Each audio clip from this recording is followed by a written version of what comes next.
बिस्मिल्लाहिर्रहमानिर्रहीम। अस्सलाम वालेकुम एवरीवन। उम्मीद करती हूँ आप लोग सब खैरियत से हैं।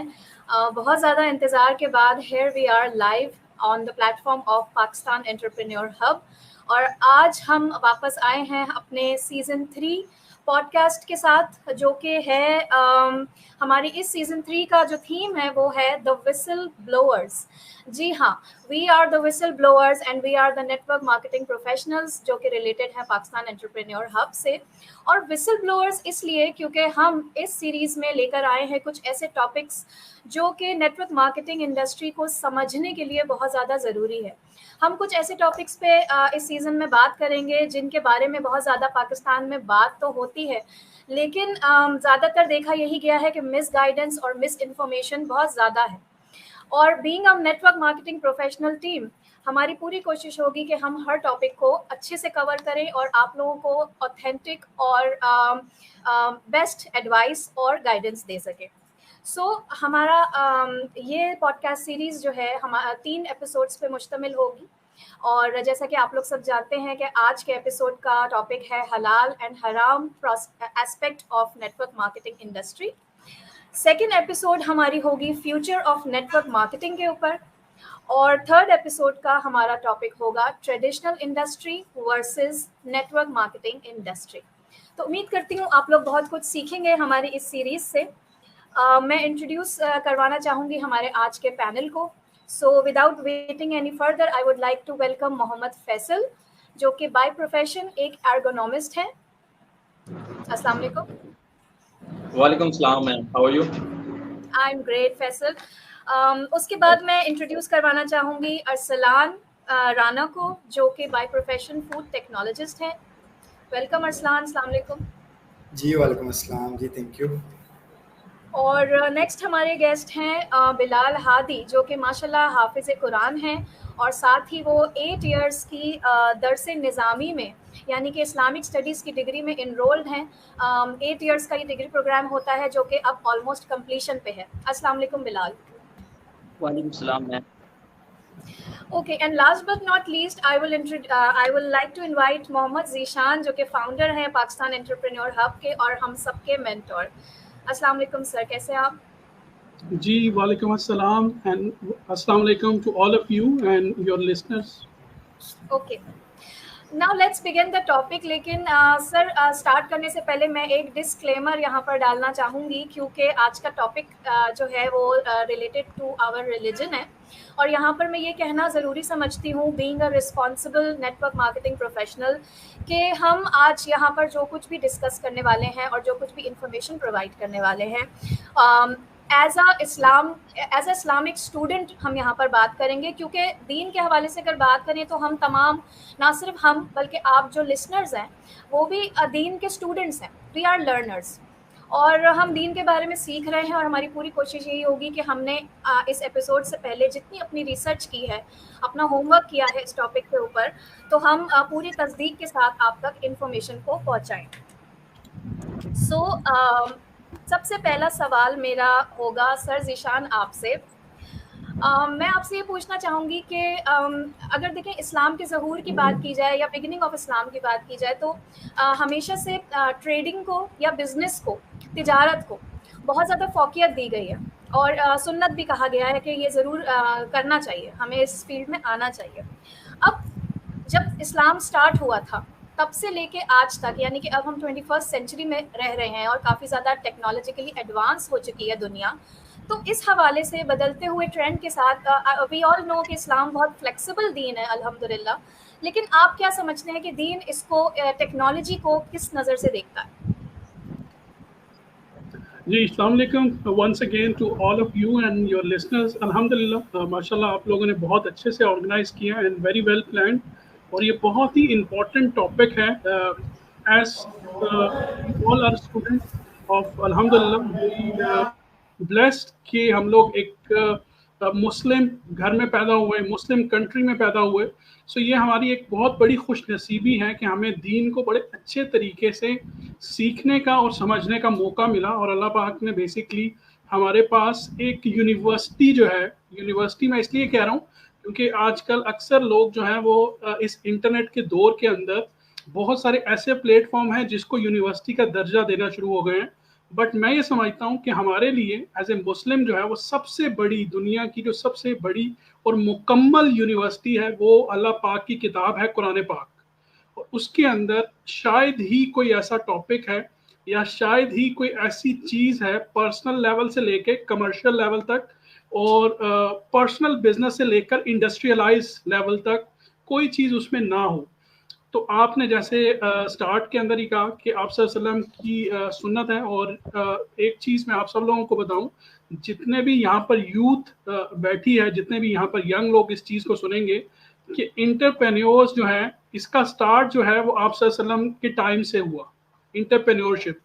और आप सब लोगों को पता है कि आप सल्लल्लाहु अलैहि वसल्लम ने जो है वो तिजारत के अंदर बहुत नाम कमाया, और अल्हम्दुलिल्लाह आप सल्लल्लाहु अलैहि वसल्लम ने तिजारत के अंदर बड़े अच्छे एक रूल्स एंड रेगुलेशंस जो हैं वो फाउंड किए, उनकी जो है वो इब्तदा की।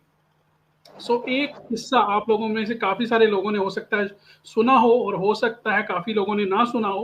आप सल्लल्लाहु अलैहि वसल्लम के टाइम के ऊपर एक सहाबा थे, कमी पेशी हो तो अल्लाह पाक माफ़ करे, जिनका नाम था अब्दुल रहमान बिन औफ, और Bilal, if I am wrong in the name you can correct me.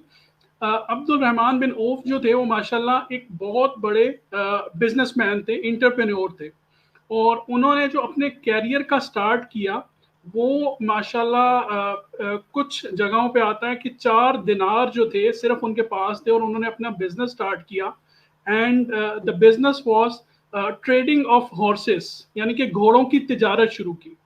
And by the time उन्होंने 3 प्रिंसिपल जो है वो अपने बिजनेस में अप्लाई किए, एंड बाय द टाइम अल्लाह पाक ने उसके अंदर बरकत डाली, and he was the richest you can say billionaire on the earth in that time, जो आज से तकरीबन 1400 साल पहले। और अगर आप उसकी आजकल डॉलर्स के अंदर उनकी वर्थ को या उनके एसेट्स को काउंट करें, so that was around $700 billion, आज से 1400 साल पहले। So this is not a story, this is a reality. और उनके जो 3 प्रिंसिपल थे, सिर्फ मैं वो बताऊंगा और आप इन चीज़ों से कनेक्ट कर पाएंगे। तो उनके बिजनेस के अंदर जो सबसे पहला असूल था वो ये था कि तिजारत करने के लिए आपको कर्जे की रिक्वायरमेंट नहीं होनी चाहिए, right. So now the entrepreneurs should connect their self कि उनको किसी लोन की या किसी कर्जे की ज़रूरत नहीं है इंटरप्रेन्योर जर्नी को स्टार्ट करने के लिए। सेकंड नंबर के ऊपर उनके बिजनेस का जो असूल था वो ये था कि आप high value of product and high value of services provide करो, लेकिन on reasonable rates and reasonable prices, right.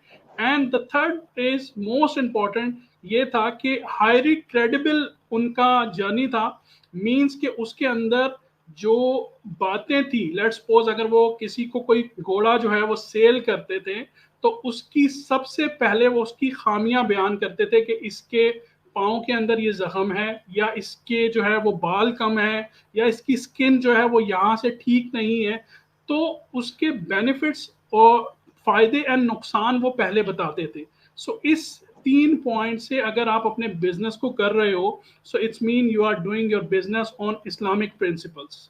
सो ये वो 3 बातें थी जो उनके बिजनेसेस को अल्लाह पाक ने उसके अंदर बरकत डाली, and he was the richest person on entrepreneurship on that time. So यहाँ पे आज के दौर में अल्हम्दुलिल्लाह हमारा जो दीन है, इसके अंदर बहुत सारी ऐसी चीज़ें हैं। आप जितने भी माशाल्लाह साइंटिस्ट देख लें, जितने भी अलजबरा से स्टार्ट करूं अगर मैं, तो आई थिंक हमारे पास इतना टाइम नहीं होगा कि जितने हमारे मुस्लिम साइंटिस्ट, मुस्लिम स्कॉलर्स गुजरे हैं, जिनकी हिस्ट्री एक कंप्लीट है, जिन्होंने इस्लाम के अंदर एंड साइंस एंड टेक्नोलॉजी के अंदर कंट्रीब्यूशन की है, जिसकी वजह से आज हम इंटरनेट का इस्तेमाल कर रहे हैं, जिसकी वजह से आज जो है हम जो है वो नई टेक्नोलॉजीज और नए रेवोल्यूशंस को देख रहे हैं। सो आई होप कि मैंने अपना आंसर जो है वो कंप्लीट किया हो आपके सवाल का। बिल्कुल सर, आई थिंक इस्लाम, जैसे कि मैंने मेंशन किया कि एक फ्लेक्सिबल दीन है अल्हम्दुलिल्लाह, और वक्त के साथ साथ बदलना ही अपने आप को एक पॉजिटिव वे में अगर आप अपनी ज़िंदगी को लेके जाना चाहते हैं तो वक्त के साथ साथ एडॉप्ट करना और अपने आप को बदलना बहुत ज़रूरी है। ऑफ कोर्स इस्लाम के और मॉरल दायरों में रहते हुए ये काम किया जाए तो यकीनन अल्लाह ताला आपको सक्सेस ज़रूर अता फरमाता है। फैसल, मैं आपसे एक सवाल पूछना चाहूँगी, एक शॉर्ट आंसर में मुझे बस, क्योंकि हो सकता है हमारे बहुत से लिसनर्स ऐसे हों जिनको एक्चुअली नेटवर्क मार्केटिंग का पता ही ना हो, तो would you please like to tell me कि what are the basics of network marketing business? Network marketing business model है क्या?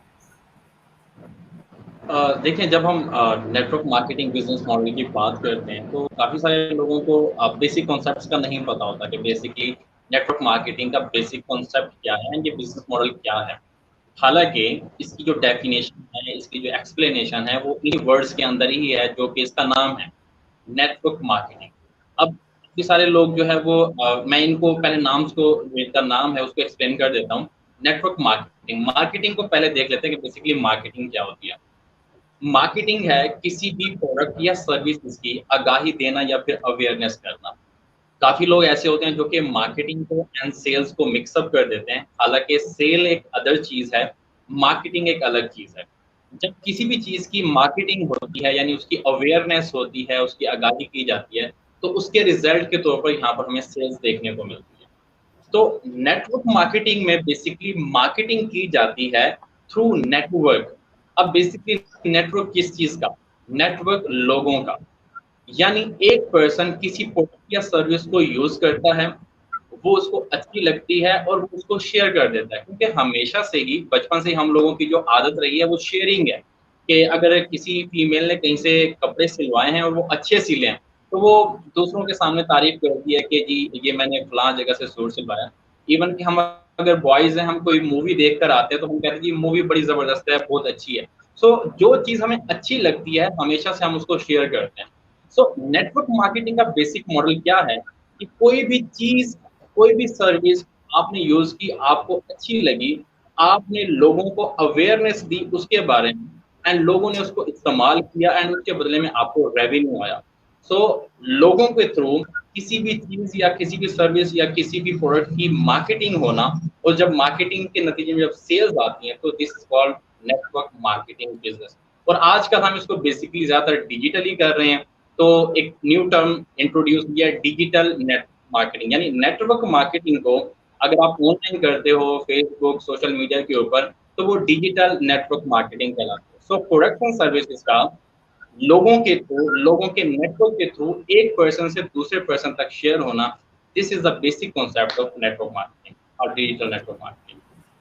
Thank you very much Faisal, बहुत ही कंसाइज और कंप्लीट रिप्लाई आपने दिया है।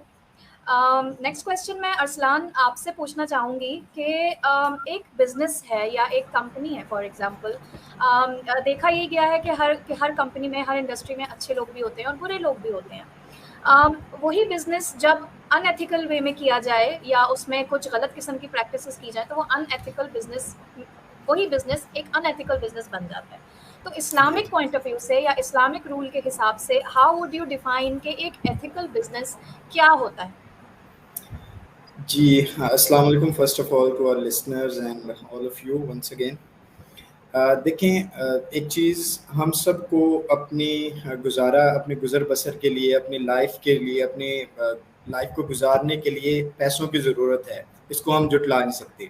हर इंसान कुछ ना कुछ वो पैसे कमाने के लिए कुछ ना कुछ कर रहा है। कुछ लोग किसी के यहाँ जॉब कर रहे हैं, तो कुछ लोग अपना तिजारत कर रहे हैं, अपना बिजनेस कर रहे हैं।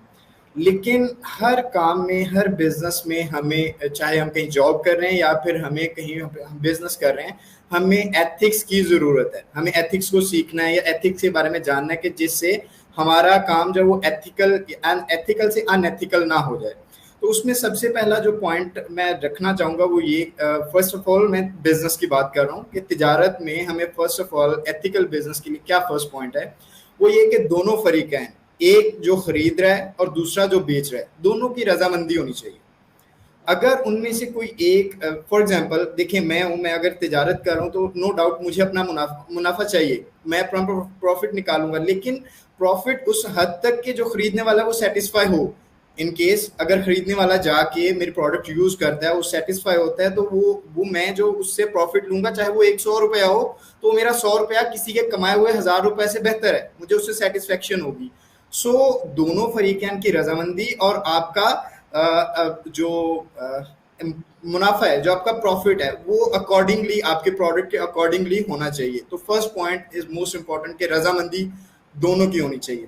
सेकंड चीज, जो प्रोडक्ट या जो भी चीज बेच रहा है या खरीद रहा है वो हलाल होनी चाहिए। मतलब हलाल प्रोडक्ट या कोई हलाल के अलावा मतलब जो प्रोहिबिटेड प्रोडक्ट्स हैं अगर वो कंज्यूम करना जो है वो इस्लाम में मना है, तो उनकी सेलिंग भी मना है।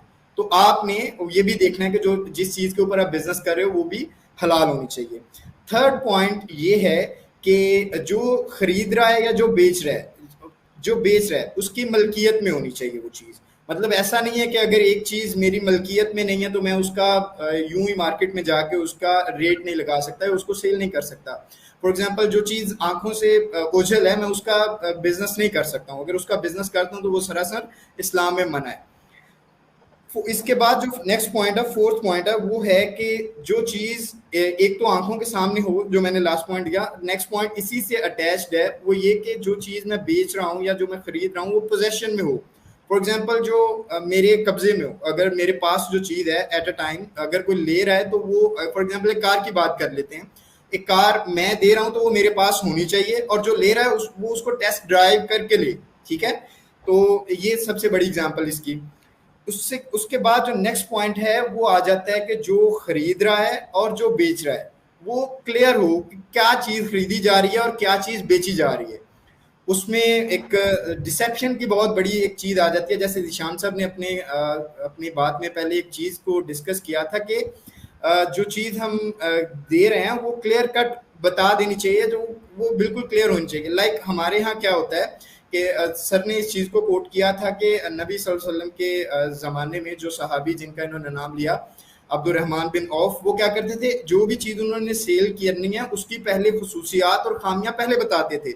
लेकिन हमारे यहाँ क्या होता है, अगर हम यहाँ पे किसी ठेले से, किसी सब्जी वाले से या किसी फ्रूट वाले से भी लेने चले जाएं तो ऊपर बड़ी अच्छी फ्रूट्स की तय लगी होती है, लेकिन जब हम वो ऊपर वाली तय देख के उससे जब वो कर लेते हैं कि जी हमें ये इतने कर दो, इतने किलो तोल दो, इतने किलो दे दो, तो वो क्या करता है जो नीचे खराब तय उसमें से निकाल के डाल देता है। और ये उनकी एग्जाम्पल नहीं, हर बिजनेस में दिखाने के लिए कुछ और होता है और देने के लिए कुछ और होता है, जो कि बिल्कुल एक अनएथिकल चीज़ है। तो मेन इंपॉर्टेंट चीज़ कि जो हम बता रहे हैं, जो हम दिखा रहे हैं, चाहे ये हम उस बिजनेस में करें, चाहे हम अपने इस डिजिटल मार्केटिंग के बिजनेस में करें, जो हम बता रहे हैं, जो हम ऑन द स्पॉट सामने चीज़ दिखा रहे हैं, बाद में भी वही चीज़ मिले।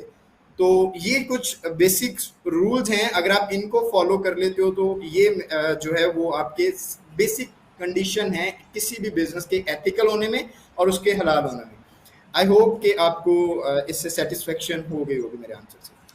बिल्कुल अरसलान, और जो कमेंट्स भी आ रहे हैं उनसे भी हमें पता लग रहा है कि काफ़ी चीज़ें लोगों के माइंड में क्लियर हो रही हैं। और अल्हम्दुलिल्लाह I would not shy away to say that हम लोग भी अपने बिजनेसेस में यही सब चीज़ें प्रैक्टिस करते हैं और बहुत ज़्यादा ख्याल रखते हैं कि हमसे कोई भूल ना हो जाए रिगार्डिंग टू दीज एस्पेक्ट्स।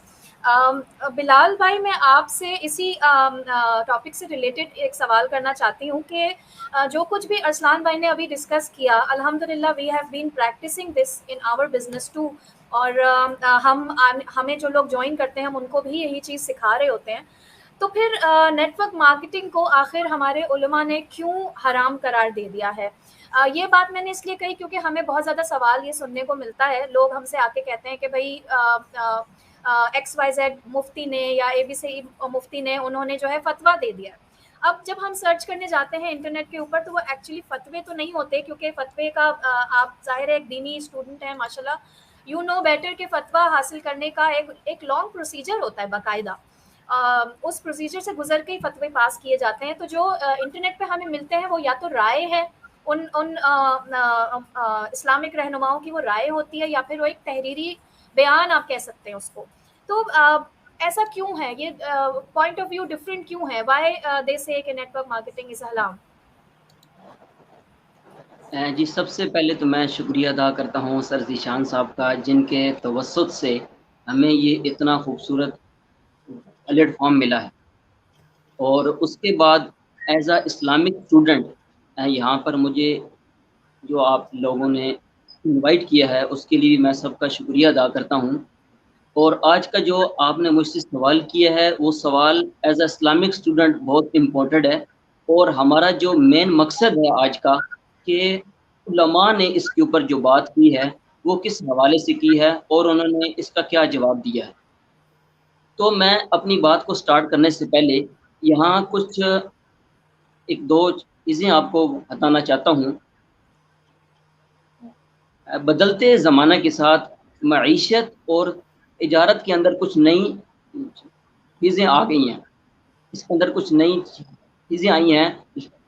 उसके बावजूद इस्लाम के जो बुनियादी उसूल हैं वो उसी तरह हैं, उनको आप पीछे नहीं छोड़ सकते। अगरचे कि ज़माना तब्दील हो गया है, लेकिन इस्लाम के जो बुनियादी उसूल हैं वो उसी तरह ही कायम हैं। तो इसी तरह जब ज़माना बदलता रहता है तो जो जो नए मसाइल आते हैं, जो नई शक्लें आती हैं, उनका हुक्म क्या होता है। तो जब कोई एक मसला हमारे सामने आता है तो वो हम किसी आलिम के पास लेकर जाते हैं, तो वो आलिम उसकी छानबीन करते हैं और उसकी छानबीन के बाद वो कोई उसका नतीजा निकालते हैं कि आया कि ये हलाल है या हराम है।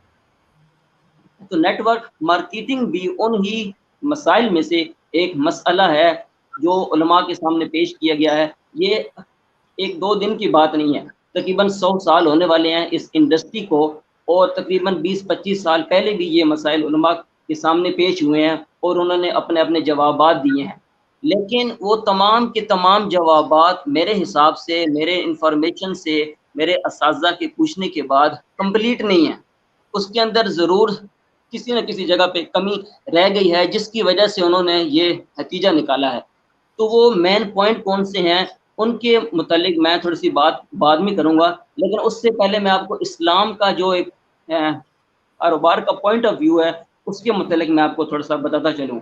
इस्लाम की जो बुनियादी उसूल हैं उसमें से सबसे पहला जो एक उसूल है वो ये है कि इस्लामी मुआशी निज़ाम वो है जिसके अंदर जो प्रोडक्ट्स आप बेच रहे हैं वो हलाल होनी चाहिए और उसको बेचकर आप उसके मुतल्लिक या उसके ज़रिए पैसा कमाएं। ये सबसे बुनियादी उसूल है। तो नंबर 2 जो बात आती है वो आती है कि आपकी नीयत ठीक होनी चाहिए। नीयत का मकसद ये है कि जिन लोगों को आप बेच रहे हैं आपका मकसद उनको फ़ायदा पहुंचाना हो, ना कि उनको नुकसान पहुंचाना या ना उनको धोखा दे के पैसे कमाना। तो सबसे पहले आपकी नीयत ठीक होनी चाहिए। तमाम आमाल का दारो मदार नीयत पर है। इन्नमल आमालु बिन्नियात, हदीस शरीफ है, बुखारी शरीफ किताब है। इस जो सियासता की सबसे पहली हदीस उसके अंदर है कि आपकी जो नीयत है वो ठीक होनी चाहिए। ठीक है, तो उसके बाद जो आता है वो सवाल नंबर 2 आता है और इस्लाम का बुनियादी उसूल आता है कि आप इसके अंदर सच बोलें।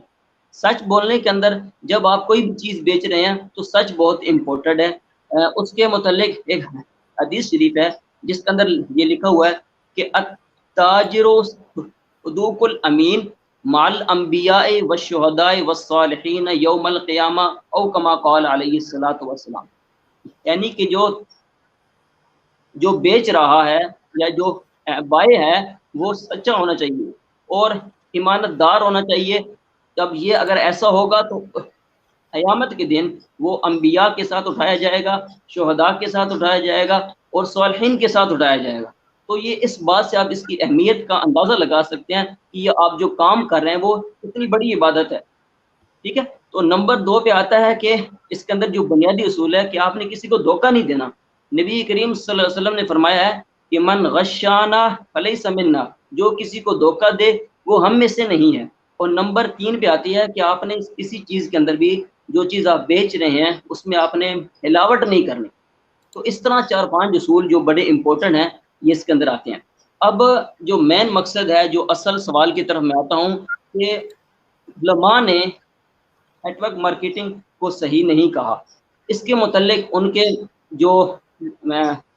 उनकी तहरीर जो मैंने देखी है, जहाँ तक मुझे मिला है, वो सवाल कंप्लीट नहीं है, इनकम्प्लीट है और उसके अंदर इंफॉर्मेशन बहुत सारी उसके अंदर ऐड होनी चाहिए, तब जाके वो एक कंप्लीट मसला उनके सामने पेश आएगा।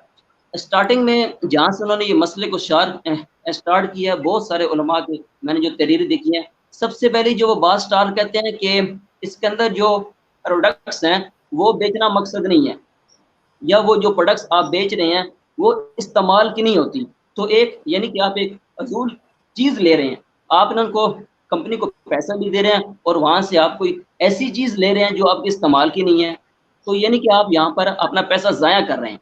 सबसे पहला उनकी बात ये आती है। हालाँकि ऐसा नहीं है, कंपनी जो असल मकसद है वो प्रोडक्ट्स को सेल करना है और हमारा भी जो मकसद है कि वो प्रोडक्ट्स को लें यहाँ पे और आगे बिलाल भाई, जी बिलाल भाई, यहाँ पे मैं यही वाला जो आपका पॉइंट है कि बेसिकली उलेमा का जो मेन जो बेसिकली वही बात है ना कि जो सवाल उनसे पूछा गया वही कंप्लीट नहीं है और उसी के बेसिस पे उलेमा ने अपनी राय पेश कर दी। अब उलेमा को अगर ये नहीं बताया जा रहा कि इसमें प्रोडक्ट इन्वॉल्व नहीं है, सिर्फ एक टीम को ज्वाइन कराते जाएं आप और उसी से आपकी इनकम जनरेट होगी, तो ये मॉडल जो है इस्लाम इस मॉडल की इजाज़त नहीं देता। यही सवाल मैं सर ज़ीशान आपसे चाहूँगी कि आप इसको थोड़ा सा इलैबोरेट कर दें कि क्या वाकई नेटवर्क मार्केटिंग का मेन पर्पस प्रोडक्ट सेलिंग नहीं होता और मेन पर्पस क्या हमारा टीम बिल्डिंग ही है? क्या वही हमारा एक मेन फोकस है?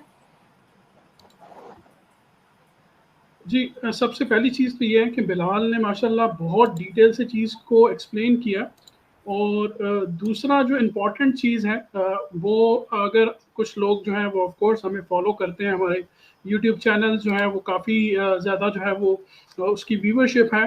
सो अगर आप हमारी बेसिकली #प्राउड पाकिस्तानी कम्युनिटी और पाकिस्तान एंटरप्रेन्योर हब का जो प्लेटफॉर्म है उसके ऊपर जितने भी इम्पोर्टेंट लीडर्स हैं और जिनकी वीडियोज़ अवेलेबल हैं, तो इम्पॉर्टेंट चीज़ ये है कि हम शुरू दिन से जो बिज़नेस के असूल हैं उसके ऊपर फोकस करते हैं और पहली चीज़ जो हम इम्पॉर्टेंट बताते हैं वो है प्रोडक्ट की रिटेल करना, ठीक है, जो कि अक्सर लोग जो हैं, अक्सर टीम्स जो हैं वो वहाँ पर हाइड कर लेती हैं कि जी आप 2cc बाय रिटेल नहीं कर सकते, क्योंकि यहाँ पे हम थोड़ा सा जनरल स्पेसिफिक हो जाएंगे अबाउट द रिटेलिंग।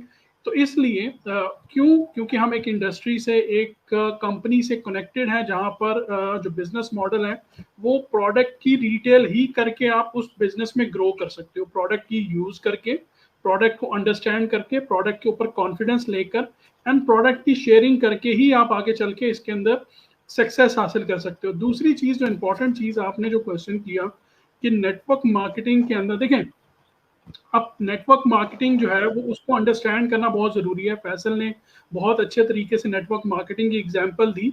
तो नेटवर्क मार्केटिंग जो है वो एक मेथड है किसी भी बिजनेस को करने का, ठीक है। इससे पहले जो बिजनेस मेथड है वो एक ट्रेडिशनल बिजनेस मेथड है और एक फ्रेंचाइज बिजनेस मेथड है जो कि ऑलरेडी अप्लाई हो चुका है और लोग उसको सदियों से यूज़ कर रहे हैं। नेटवर्क मार्केटिंग जो है वो पिछले तकरीबन 100 साल से, जैसे बिलाल ने भी एक्सप्लेन किया, एग्जिस्ट करता है और इसके ऊपर बहुत सारी कंट्रीज जो कि डेवलप कंट्रीज हैं, नॉट डेवलपिंग कंट्रीज, जो डेवलप कंट्रीज हैं वहाँ पे नेटवर्क मार्केटिंग बहुत सारी, सिर्फ हेल्थ एंड वेलनेस के अंदर नहीं, लर्निंग के अंदर भी हैं, और भी बहुत सारी इंडस्ट्रीज हैं जहाँ पे नेटवर्क मार्केटिंग को यूज़ किया गया है। लेकिन इसका जो प्रिंसिपल है ना वो बहुत इंपॉर्टेंट है। वो प्रिंसिपल क्या है कि आप कोई प्रोडक्ट या सर्विसेज को यूज करो और अगर आप उससे सेटिस्फाई होते हो तो आप बिजनेस में आओ, अगर आप सेटिस्फाई नहीं होते तो आप बिजनेस में ना आओ। लेकिन अनफॉर्चुनेटली कुछ मैथमेटिक एक्सपर्ट जो हैं या कुछ आप जिनको आप ये कह लें कि जो बिजनेस के एक्सपर्ट बनने की कोशिश करते हैं लोग, वो इसमें से जो मेन प्रोसेस है उसको हाइड कर लेते हैं। उसको हाइड करने की रीजन क्या होती है कि मेन जो रिटेलिंग का प्रोसेस है वो थोड़ा सा मेहनत वाला काम है, थोड़ी मुशक्कत वाला काम है। और वो क्या करते हैं, क्योंकि अगर आपको कोई ये बताए कि जी इस काम के अंदर मुशक्कत करनी है, मेहनत करनी है, तो ऑफ कोर्स सामने वाले लोग आपको इनकार कर देंगे, आपको ज्वाइन नहीं करेंगे। तो वो लोग क्या करते हैं, वो उस ऑप्शन को ही स्किप कर देते हैं, उस ऑप्शन को ही बीच में से गायब कर देते हैं और उससे अगला जो प्रोसेस है जिसको टीम बिल्डिंग कहते हैं, और टीम बिल्डिंग करके ही सिर्फ प्रॉफिट कमाते हैं।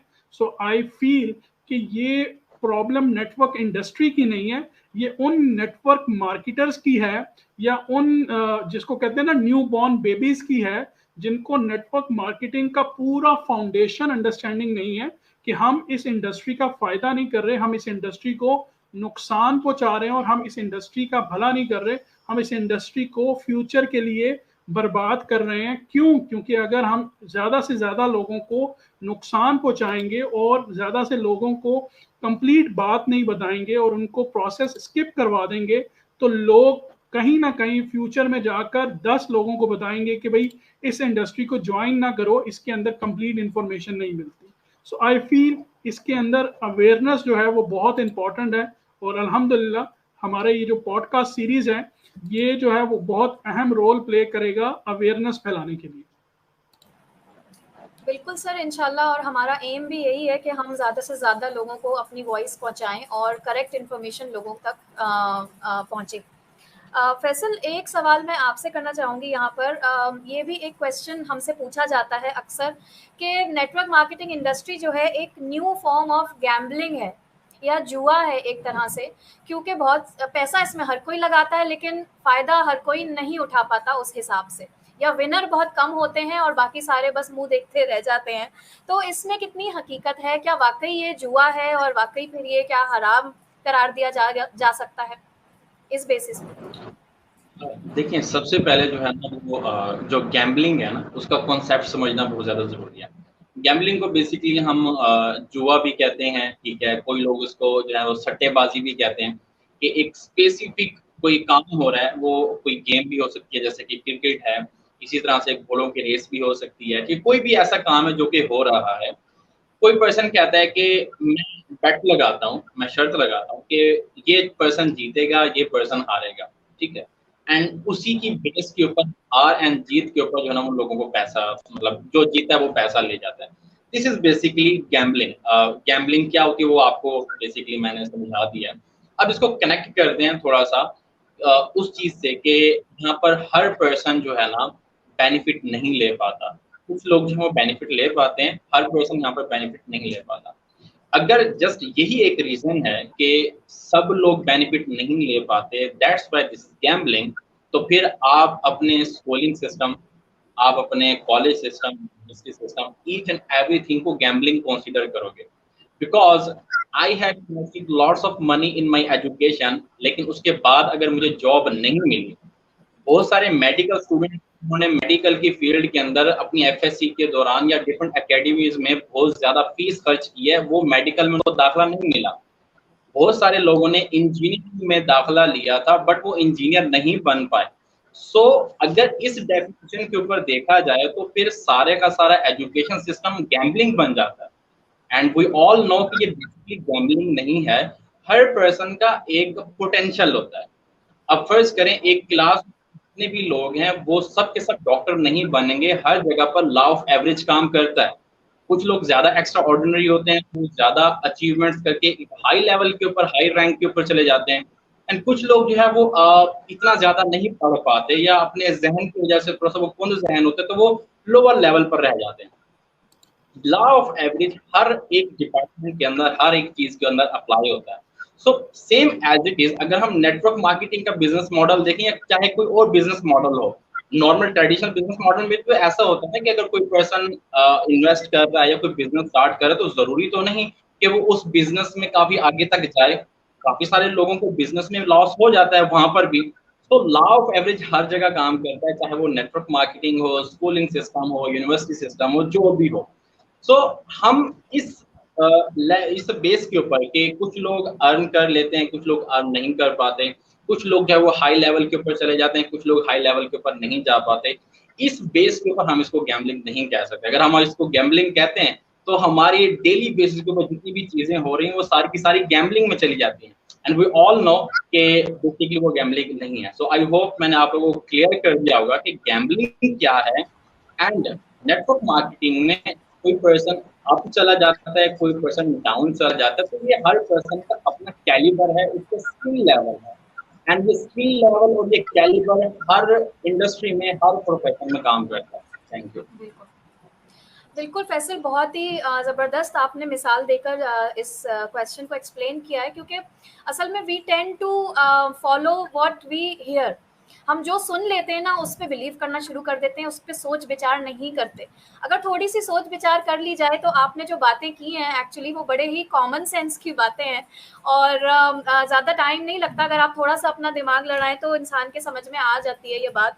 इसका सवाल का जवाब लोग शायद खुद भी दे सकते हैं अगर वो थोड़ी सी सोच विचार कर लें। अरसलान, मैं आपसे एक सवाल पूछना चाहूँगी। ये सवाल भी हमें बहुत ज़्यादा फेस करने को मिलता है कि क्या नेटवर्क मार्केटिंग इंडस्ट्री के अंदर जो टॉप पे लोग होते हैं, क्योंकि देखें इसको जो है ना, नेटवर्क मार्केटिंग इंडस्ट्री को और चेन सिस्टम को, या यहाँ पे मैं एक वर्ड यूज़ करूँगी, पॉन्जी स्कीम्स, उससे मिलाया जाता है और लोग समझते हैं यूजुअली कि नेटवर्क मार्केटिंग शायद पॉन्जी स्कीम या चेन सिस्टम को कहा जाता है। उसमें होता यह है कि एक आम फहम लोगों का कंसेप्ट बना हुआ है कि जी जो टॉप पे पर्सन होता है वही सारी अर्निंग करता है, उसी को ज़्यादा फायदा होता है, और जो डाउन लाइन है वो मेहनत भी करते हैं लेकिन उनके हिस्से में अर्निंग बहुत कम आती है। तो क्या अगर ऐसा है तो क्या वाकई इस्लाम में ये चीज़ नाजायज़ है, और इसको आप नेटवर्क मार्केटिंग इंडस्ट्री से किस तरह डिफ्रेंशिएट करेंगे? जी, वंस अगेन ये बड़ा ही ज़्यादा पूछा जाने वाला क्वेश्चन है कि जो टॉप पे लोग होते हैं उनको ज़्यादा मिल जाता है या वो ज़्यादा कमा लेते हैं तो नीचे वालों को कुछ नहीं मिलता। तो इसमें मैं सबसे पहले इसको लिंक करूँगा ट्रेडिशनल बिजनेस से। हम अगर ट्रेडिशनल बिजनेस की एग्जांपल ले लें तो ट्रेडिशनल बिजनेस में क्या होता है कि वहाँ पे जो कंपनी का एक सीईओ होता है वो उसकी एक अपनी स्पेसिफिक अर्निंग होती है और नीचे जो उसने एम्प्लॉयज़ रखे होते हैं उनकी अपनी बेसिक सैलरीज, चाहे वो उनकी बेसिक रिक्वायरमेंट से पूरा भी नहीं होती लेकिन उससे कम भी होती हैं। मतलब जो एक वर्कर चाह रहा था उससे मोस्ट ऑफ द टाइम उससे कम ही होती है उसकी सैलरी। लेकिन वहाँ पे जो सीईओ है वो तो जो है वो अर्निंग बहुत ज़्यादा कर रहा है, उससे कम होती है कि इनकी जो मैनेजिंग क्लास है, जो मैनेजमेंट है उनकी, देन एग्जीक्यूटिव मेंबर्स की, एंड देन आता है वर्कर क्लास। लेकिन उसमें हम ये नहीं कहते कि वो जो टॉप पे बैठा है वो ज़्यादा अर्निंग ले रहा है। क्यों? क्योंकि उसने अपनी मेहनत की, उसने अपना इन्वेस्टमेंट करके वहाँ पे पहुँचा है, ठीक है। लेकिन अगर हम इसको इसी तरीके से इसको नेटवर्क मार्केटिंग से लिंक करें तो नेटवर्क मार्केटिंग में देखें जो टॉप पे गया है, फॉर एग्जांपल मैं बात कर लेता हूँ थर्ड जनरेशन की। जो टॉप पे थर्ड जनरेशन में जो मैनेजर बैठा है उसकी डाउन लाइन में एक सुपरवाइजर भी आ रहा है, एक असिस्टेंट मैनेजर भी आ रहा है, देन असिस्टेंट सुपरवाइजर भी आ रहे हैं। तो होता यह है कि अगर लोग ये समझें कि जो मैनेजर है वो करता कुछ नहीं है, उसको सिर्फ यूं ही जो है वो प्रॉफिट मिल रहा है, तो ऐसा कभी भी नहीं होता। क्योंकि जो बंदा नेटवर्क मार्केटिंग का प्रॉपर नॉलेज ले लेता है, जिसको इसकी प्रॉपर स्टडीज कर लेता है, उसको ये अंडरस्टैंड हो जाता है कि चाहे बंदा मैनेजर लेवल पे चला गया है, अगर वो नेटवर्क मार्केटिंग है तो वहां पे मैनेजर लेवल पे जाके भी आप आराम से नहीं बैठ सकते, आपको एटलीस्ट अपनी टीम को ट्रेन करना है। अच्छा, अगर देख लेते हैं जी, कहते हैं कि जी उसने जो मैनेजर है उसने असिस्टेंट सुपरवाइजर को डायरेक्टली तो नहीं ट्रेन किया, तो वो किस बात के पैसे ले रहा है उससे। तो अगर उसने मैनेजर है, उसने अपने असिस्टेंट मैनेजर को तो ट्रेन किया है और उसने असिस्टेंट मैनेजर को इस काबिल बनाया कि वो आगे सुपरवाइजर और असिस्टेंट सुपरवाइजर को जो है वो गाइड कर सके। सो अल्टीमेटली उसकी मेहनत तो उनमें भी जा रही है, चाहे डायरेक्टली या इनडायरेक्टली, लेकिन मेहनत तो लग रही है। तो नेटवर्क मार्केटिंग अगर आप इसको एथिकल कॉन्सेप्ट्स के ऊपर देखें, अगर आप इसको ठीक बेसिस पे रीड करें, तो यहाँ पे आप चाहे वो मैनेजर, चाहे किसी भी रैंक पे चला गया वो बंदा, वो अगर वो नेटवर्क मार्केटिंग को एथिकली कर रहा है तो वो कभी भी जो फारिग बैठ के अर्निंग नहीं कर सकता। वो उसको अपनी टीम को, अपने बिजनेस को बढ़ाने के लिए अपनी टीम को गाइड करना है, उसको प्रॉपर जो है वो फैसिलिटेशन देनी है अपनी नीचे वाली टीम को, ताकि उनका बिजनेस ग्रो हो सके। सो ऐसा ये जो बिल्कुल कॉन्सेप्ट है ये बिल्कुल रॉन्ग है। और अगर एक इंसान नेटवर्क मार्केटिंग या डायरेक्ट सेलिंग को कंप्लीटली रीड कर लेता है, direct selling association of America इनकी जो गाइडलाइंस इनको रीड कर लेता है, तो उसको मेरे ख्याल से क्लियर हो जाएगा जो पॉन्जी स्कीम या जो स्कीम्स आ जाती हैं इनमें और नेटवर्क मार्केटिंग में बहुत ज्यादा डिफरेंस है, जमीन आसमान का डिफरेंस है। आई थिंक क्लियर हो गया होगा। बिल्कुल अरसलान भाई, और यहाँ पे मैं एक पॉइंट भी ऐड करना चाहूँगी कि अगर फॉरएवर लिविंग का डिटेल्ड मार्केटिंग प्लान देखें तो ऐसा नहीं है हरगिज़ भी कि जितने सीनियर लेवल पे आप पहुँच जाते हैं और आप सिर्फ बैठ के दूसरों की मेहनत का खा रहे होते हैं, क्योंकि मार्केटिंग प्लान डिज़ाइन ही इस तरह से हुआ है कि जब तक आप एक्टिव फॉरएवर बिजनेस ओनर या एक्टिव एफबीओ नहीं होंगे, आप एक्टिव का मतलब यही है कि आपको काम करते रहना है, एक सर्टेन क्राइटेरिया मीट करते रहना है, तभी आप वो अर्निंग एंजॉय कर सकते हैं। वरना आप फॉरएवर लिविंग के मार्केटिंग प्लान से आपको कुछ नहीं मिलने वाला, अगर आप सिर्फ हाथ पे हाथ रख के बैठने वाले हैं तो। बिलाल भाई, मैं यहाँ आपसे एक सवाल पूछूंगी कि हमने दूसरी जो टीम्स हैं जो network marketing, so called network marketing कर रही हैं फॉरएवर के नाम के ऊपर, वो जब अपनी प्रेजेंटेशंस में प्रॉस्पेक्ट्स को इनवाइट करते हैं तो वो बेसिकली वहाँ पर झूठ बोलते हैं, हमने ये देखा है। वो उनसे गलत तरीके से कमिटमेंट्स करते हैं, और जो चीज़ें उनकी प्रेजेंटेशंस में दिखाई जाती हैं, लग्जूरियस लाइफस्टाइल, गाड़ी बंगला, ये सारी चीज़ें दिखा के लोगों को लालच दे के इन्वाइट किया जाता है कि हमारे बिजनेस में आएँ और हमें ज्वाइन करें। तो इस हिसाब से इस्लामिक पॉइंट ऑफ व्यू से ऑब्वियसली किसी को लालच देकर इनवाइट करना वैसे भी हमें नज़र आ रहा है कि ये अलाउड नहीं है। तो क्या नेटवर्क मार्केटिंग इंडस्ट्री में आपको क्या लगता है कि लोगों को बिजनेस में, अपने बिजनेस में ज्वाइन करवाने के लिए इस तरह अगर कोई कर रहे हैं तो उनके बारे में आप क्या कहना चाहेंगे? जी मैम, देखें तो हमारा जो मसला ही यही है, इस्लामिक रूल जो उलमा ने बताए हैं वो यही बताया है कि यहाँ पर आकर आपने झूठ नहीं बोलना या किसी शख्स को धोखा नहीं देना। तो अगर आप किसी को ये बताएंगे कि मैं इतना पैसा कमा रहा हूँ, आप भी आकर कमा सकते हैं, मे भी कि वो ना कमा सके, लेकिन आपने उससे झूठ बोल दिया, उसके माइंड में आपने एक हालत डाल दी, और वो जब आएगा तो उससे वो चीज़ अगर अचीव ना हुई तो समझो कि उससे आपने धोखा किया। तो इस्लाम कभी भी किसी भी चीज़ की ऐसी इजाज़त नहीं देता जिससे अगले शख्स का नुकसान हो। हमारा जो मेन मकसद है, या नेटवर्क मार्केटिंग कंपनी का जो मेन मकसद है, वो है एडवर्टाइजिंग करना, और वो एडवर्टाइजिंग पैसे की नहीं करना। पैसे की एडवर्टाइजिंग करना ये मना है, बल्कि एडवर्टाइजिंग जो आपने करनी है वो कंपनी की जो प्रोडक्ट्स की करनी है। इसका क्या फ़ायदा कि आप उन लोगों को पैसा तो आप दिखा दें, लेकिन जब वो ज्वाइन करें और जब वो आपसे इसका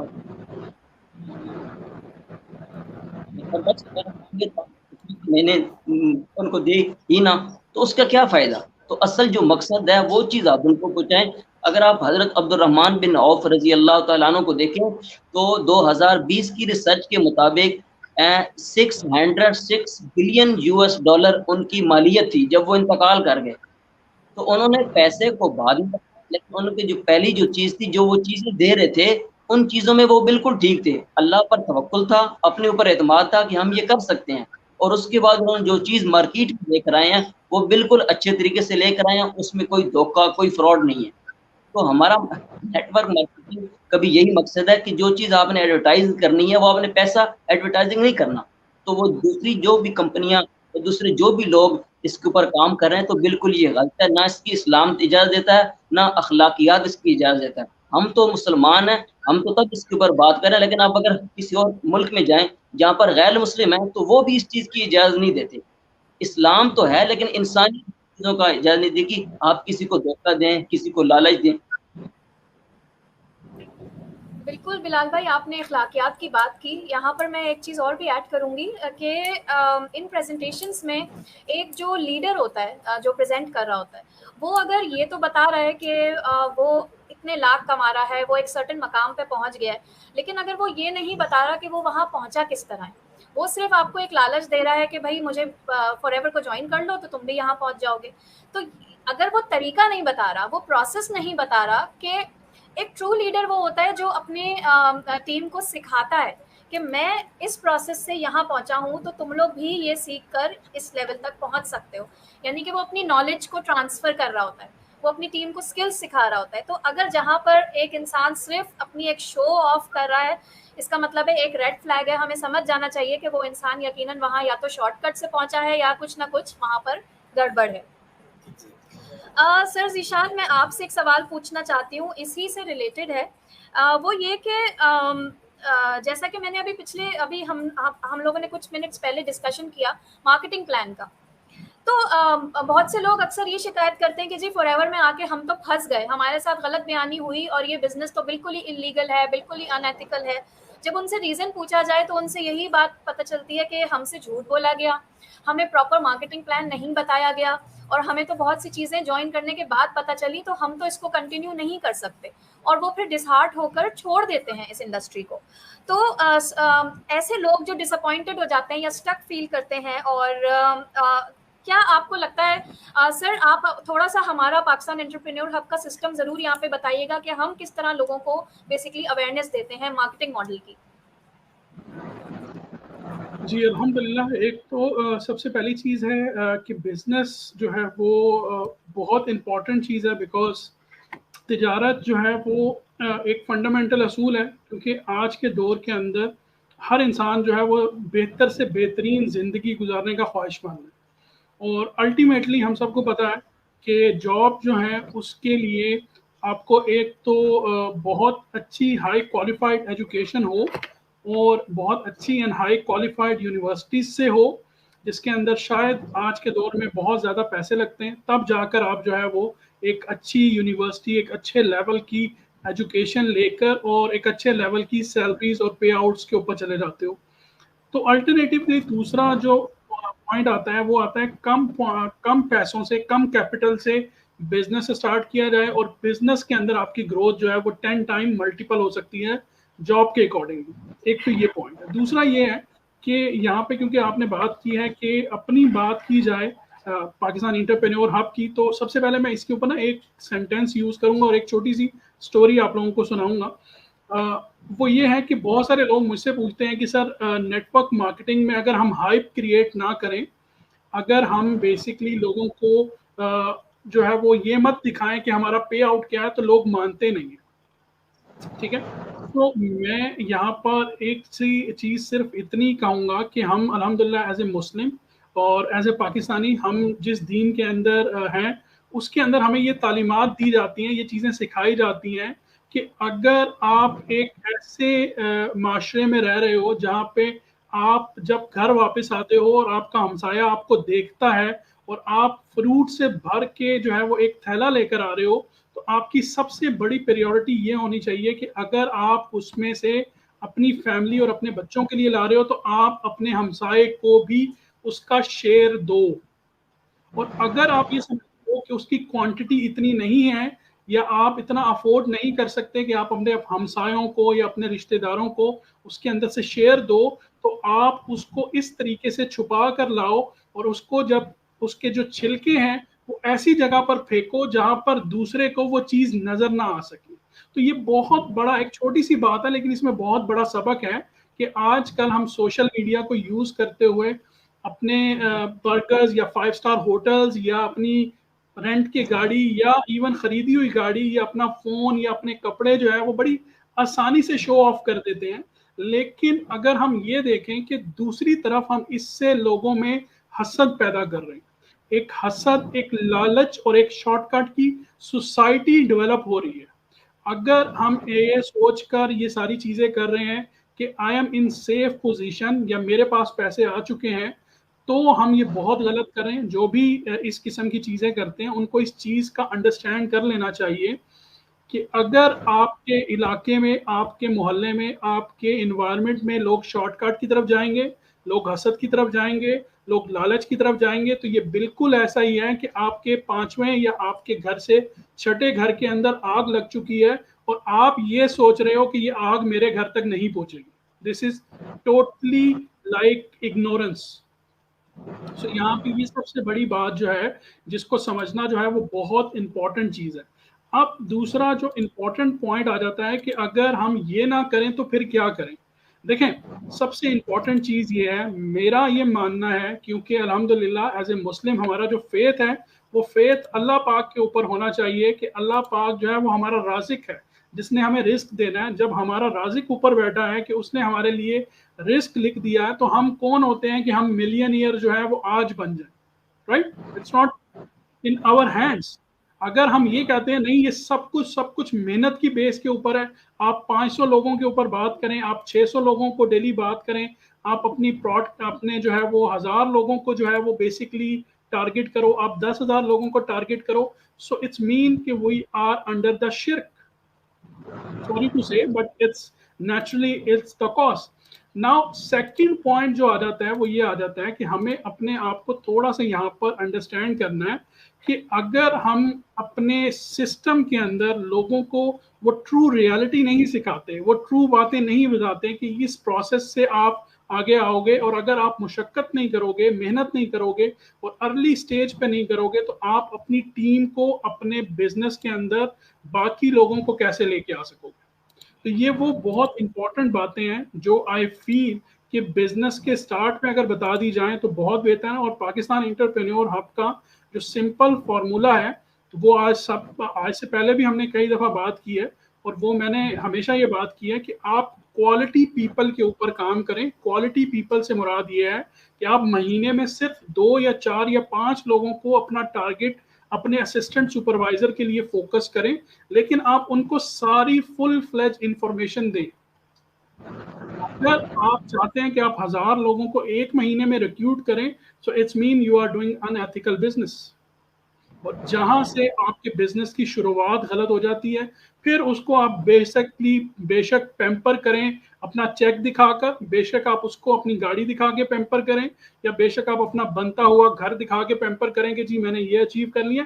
that just a simple basically आप उसको ये कह सकते हैं कि आप एक सेफ कवरिंग कर रहे हैं अपने उस झूठ को बचाने के लिए जो आपने शुरू में बोल दिया लोगों से।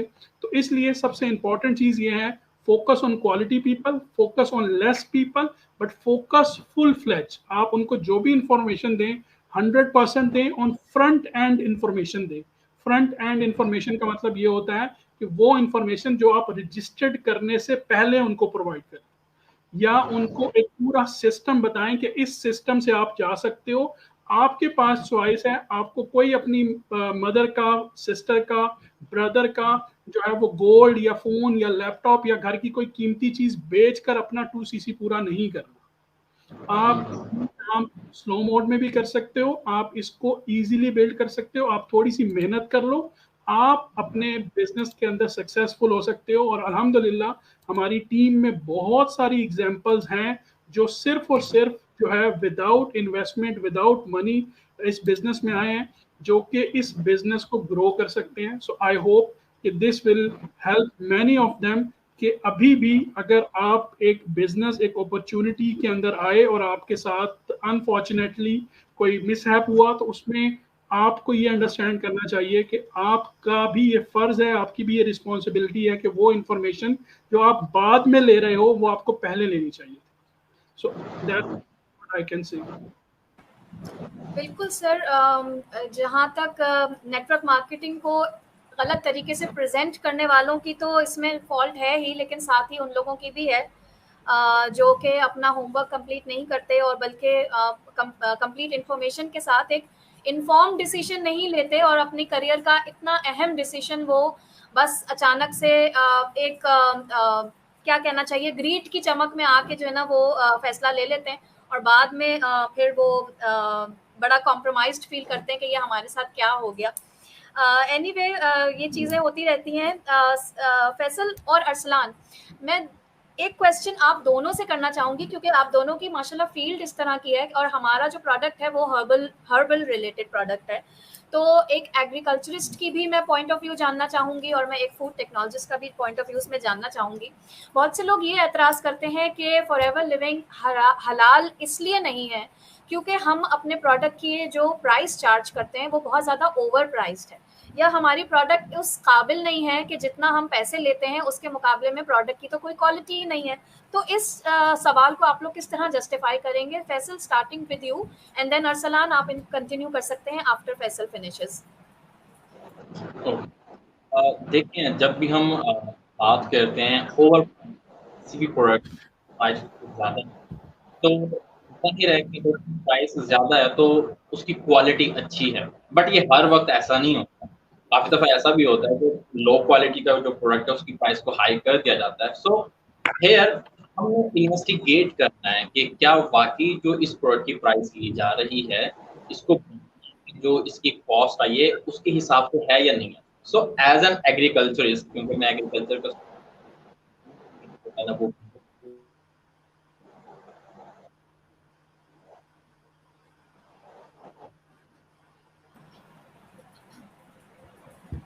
अरसलान आप कंटिन्यू कर लें, आई थिंक फैसल का कुछ टेक्निकल इशू हो गया है।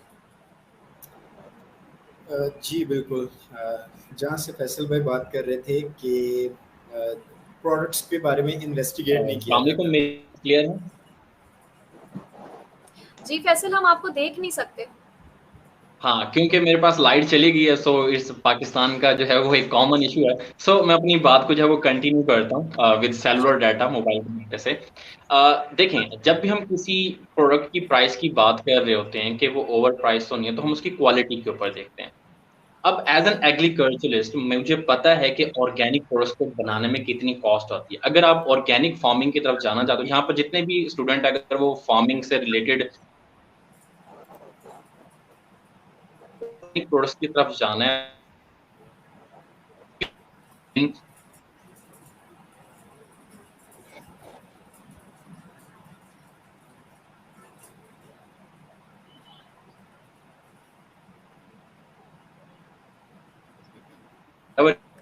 फैसल हम आपको सुन नहीं पा रहे हैं।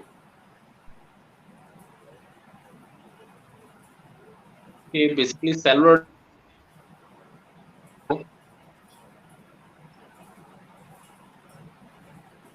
सो आई वुड लाइक सर अरसलान जो है वो इस चीज़ को कंटिन्यू करें, क्योंकि वो भी एक एग्रीकल्चरिस्ट हैं, तो वो इसको अच्छे से कंटिन्यू कर सकते हैं। तो मेरे साइड पे थोड़ा सा लाइट का इशू है, that's why I can't continue. No problem. जी इट्स ओके फैसल भाई। जी बात कर रहा था मैं कि लोग इन्वेस्टिगेट नहीं करते हैं क्वालिटी के बारे में, बिकॉज मैंने food safety, food quality management system, इन सारी चीज़ों को पढ़ा हुआ है, तो मैं इसको थोड़ा बेहतर तरीके में बता सकता हूँ कि अगर एक प्रोडक्ट है उसको, जैसे फैसल बोल रहे थे, ऑर्गेनिकली अगर प्रोड्यूस करना है तो उस पर क्या अखराजात आ सकते हैं। देन ऑर्गेनिकली प्रोड्यूस करने के बाद अगर मैंने उस प्रोडक्ट को ऑल द वर्ल्ड, पूरी दुनिया में मैंने उसे ट्रांसफ़र करना है, तो उसके ऊपर कितनी लेजिस्लेशन मुझे करनी है, कितनी प्रोडक्ट के इंग्रेडिएंट्स को मुझे देखना है, किस दुनिया के किस हिस्से में कौन से इंग्रेडिएंट को बैन है या किस इंग्रेडिएंट की कितनी लिमिट है, ये सारी चीज़ें देखना पड़ती हैं।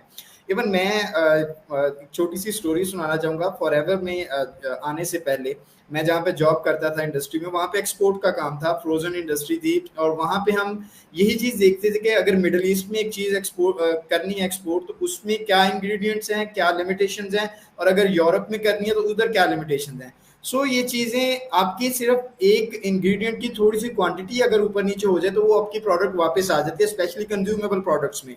तो इन चीज़ों को मेंटेन करने के लिए बहुत ज़्यादा जो है वो एक्सपेंसेस आ सकते हैं। आपके मल्टीपल टेस्टिंग होती है, उसके बाद आपकी जो क्वालिटी को मेंटेन करने के लिए डिफरेंट टेस्ट होते हैं। देन पैकेजिंग मटेरियल जो कि आपका एक प्रोडक्ट को all over the world export करे और उसमें डैमेज ना हो आपकी प्रोडक्ट को, इन सारी चीज़ों पे कितने अखराजात आ सकते हैं। देन उसके बाद अगर आप इन सारी चीज़ों को इवेल्युएट कर लेते हो, देन आप उस प्रोडक्ट को एक दफ़ा यूज़ तो करो। मोस्टली लोग जो इन प्रोडक्ट्स के बारे में बात करते हैं उन्होंने खुद कभी इस प्रोडक्ट को यूज़ ही नहीं किया होता।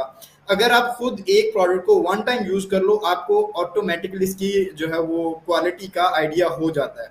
तो ये तो होगी बात क्वालिटी की। देन उसके बाद क्वालिटी के बाद ऑफ कोर्स प्रोडक्ट की सेफ्टी है। देन उसके मजीद जो सर्टिफिकेशंस आ जाती हैं उसमें क्वालिटी के हवाले से या एनवायरनमेंट सेफ्टी के हवाले से, डिफरेंट पैकेजिंग मटेरियल की सेफ्टी के हवाले से। तो वो सारी चीज़ें करने में जितने एक्सपेंसेस आते हैं उस हिसाब से अगर आप प्रोडक्ट की इवैल्यूएट करोगे तो वो आपकी प्रोडक्ट बिल्कुल जो है वो आपकी जो अमाउंट कंपनी दे रही है उसको जस्टिफाई करती है। हालांकि यहाँ के हमारे जो लोकल प्रोडक्ट्स होते हैं उनके पास जो सर्टिफिकेशंस होती हैं वो इंटरनेशनल लेवल की नहीं होती। तो आपको इंटरनेशनल लेवल की अगर सर्टिफिकेशन चाहिए, ऑफ कोर्स उसके लिए उतनी आपको एनुअली पे भी करना है। तो अगर एक कंपनी ये सारी चीज़ें कर रही है तो ऑफ कोर्स उसने अपने प्रोडक्ट्स में से ही वो चीज़ें मैनेज करनी है। तो आई होप कि ये आपको मेरा आंसर जो है वो क्लियर हुआ होगा क्वालिटी को लेके और ऑर्गेनिक प्रोडक्ट की प्रोडक्शन को लेके। बिल्कुल अरसलान, बहुत से लोगों को असल में ऑर्गेनिक प्रोडक्ट और एक जो सिंथेटिक प्रोडक्ट है उसकी प्रोडक्शन जो एक पूरा तरीक़ाकार होता है उसके बारे में पता ही नहीं होती चीज़ें। तो ये सवाल थोड़ा सा वैलिड बनता है, लेकिन इसका ये हरगज़ मतलब नहीं है कि हमारी प्रोडक्ट्स ओवर प्राइस्ड हैं या वो हराम के ज़मरे में आ जाएगा उसका प्रॉफिट इस्तेमाल करना या यूज़ करना। तो मेरी आवाज़ जी फैसल।